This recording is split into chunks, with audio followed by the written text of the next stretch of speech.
बिस्मिल्लाहिर्रहमानिर्रहीम। स्टूडेंट्स, आज हमारा लेक्चर नंबर 17 है। आज हम एक्सरसाइज 6.9 स्टार्ट करेंगे। ठीक है, इसका सेकंड पार्ट, फर्स्ट क्वेश्चन के सेकंड पार्ट से स्टार्ट लेते हैं।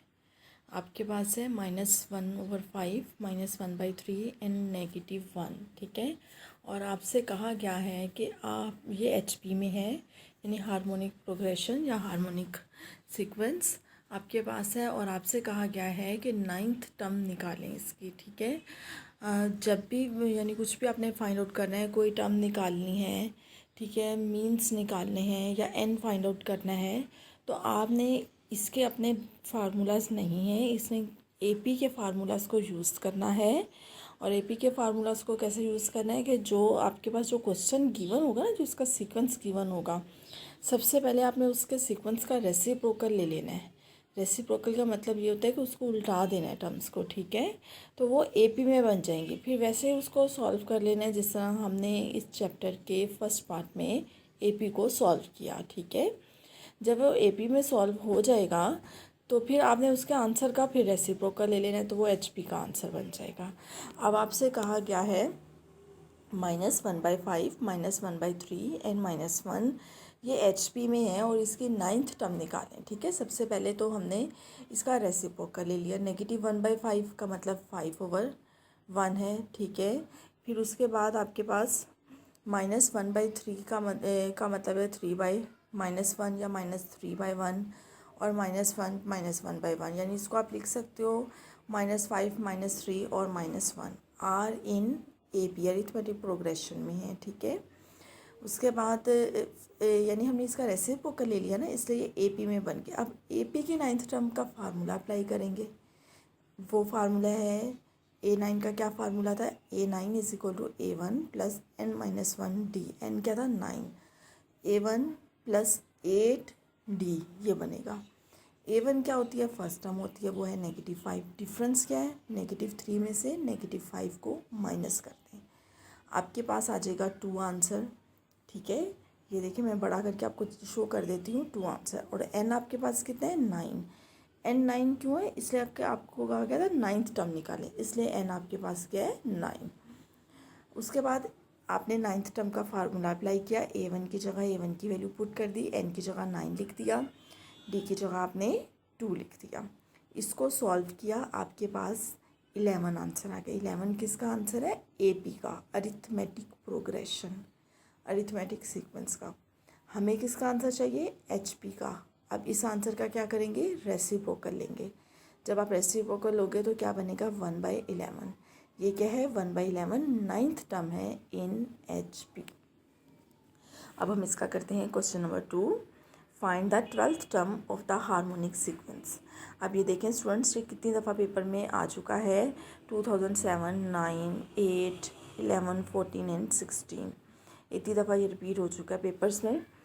क्वेश्चन है 1/2, 1/5, 1/8, एचपी में है, हार्मोनिक सीक्वेंस है, आपने इसकी 12th टर्म निकालनी है। ठीक है, इसकी 12th टर्म यानी सबसे पहले तो हम इसका लेंगे रेसिप्रोकल। रेसिप्रोकल क्या बनेगा 2, 5, 8 एंड सो ऑन। ठीक है, A1 फर्स्ट टर्म क्या है 2, डिफरेंस कितना है 5 - 2 3 आ जाएगा। n कितना है 12, चूँकि हमें 12 टर्म निकालनी है। अब हम फार्मूला अप्लाई करेंगे 12 टर्म का। A1 + n-1 d, n क्या है 12, d क्या है 3 और A1 क्या है 2। पुट करेंगे, आपके पास आंसर आ जाएगा 35। ये 35 किसका आंसर है, एपी का। हमें किसका आंसर निकालना है, एचपी का। तो एचपी का क्या बनेगा 1/35।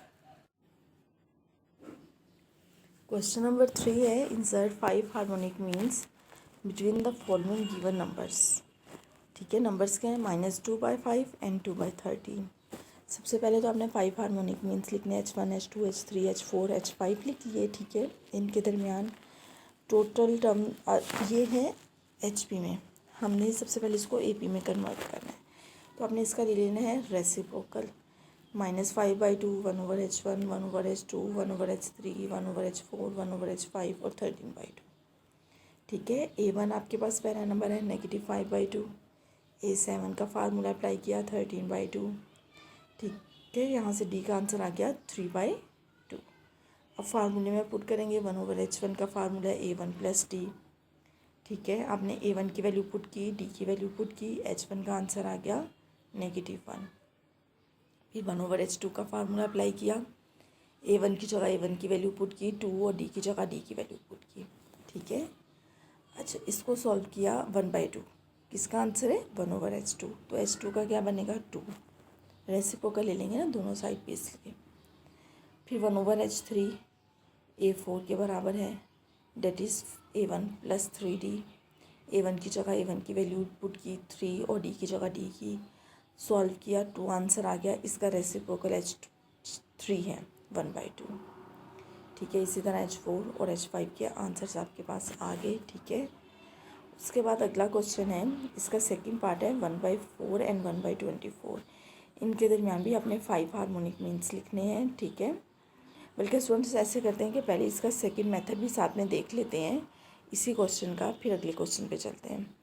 अच्छा, इसका सेकंड मेथड ये था कि आपके पास जो नंबर्स है ना -2/5 और 2/13, पहले सबसे पहले इसी का रेसिप्रोकल ले लो। जब आप इसका रेसिप्रोकल ले लोगे तो AB में कन्वर्ट हो गए। फिर आप इनके दरमियान अरिथमेटिक मीन्स लिख दो 5 अरिथमेटिक मीन वैसे ही निकालो जिस तरह आपने पहले निकाले थे। ठीक है, और फिर जो भी आंसर आए ना उसका रेसिप्रोकल ले लो, हार्मोनिक मीन के आंसर बन जाएंगे। अच्छा आगे देखिए 1/4 और 1/24, इसका सेकंड पार्ट। 5 हार्मोनिक मीन्स आपने लिखे, इनके दरमियान 5 हार्मोनिक मीन्स और 2 टर्म्स, कितने हुए टोटल 7 टर्म्स हो गई। नेक्स्ट पेज पे चलते हैं।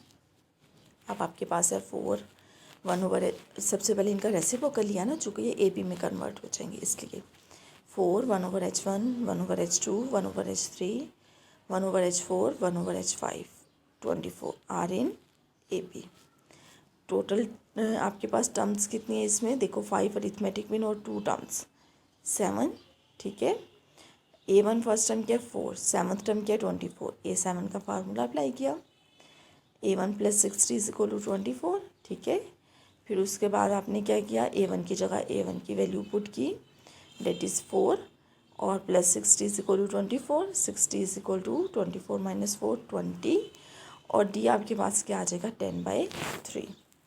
उसके बाद आपने क्या करना है 1/h1 1/h2 h3 1/h4 1/h5, previous question की तरह। ठीक है, अच्छा अब 1/h1 A2 के बराबर है, A1 + D, A1 क्या है 4 + D क्या है 10/3। इसको सॉल्व किया 22/3 आ गया, रेसिप्रोकल इसका लिया 3/22। 1/h2 निकाला, A1 + 2D, A1 क्या है 4 + 2 और D की जगह 10/3। आपके पास आंसर क्या आ गया 32/3।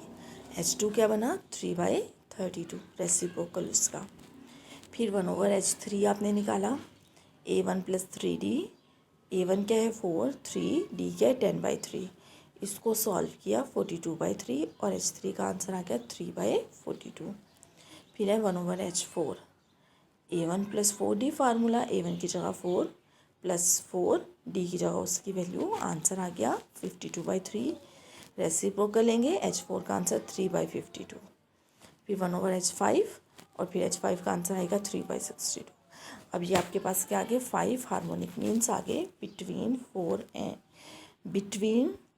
1/4 एंड 1/24। ठीक है स्टूडेंट्स, फिर इसका सेकेंड मेथड भी मैं आपको बता देती हूँ। आपके पास 1/4 1/24 है ना, अब सबसे पहले इसका रेसिप्रोकल ले लो, क्या बनेगा 4/24, 4 और 24, इनके दरमियान 5 अरिथमेटिक मीन्स लिखें, बिल्कुल वैसे ही अरिथमेटिक मीन निकालें जिस तरह पहले फर्स्ट टॉपिक में निकालते थे। जब अरिथमेटिक मीन के आंसर आ जाएंगे उनका रेसिप्रोकल लेंगे तो हार्मोनिक मीन आ जाएंगे।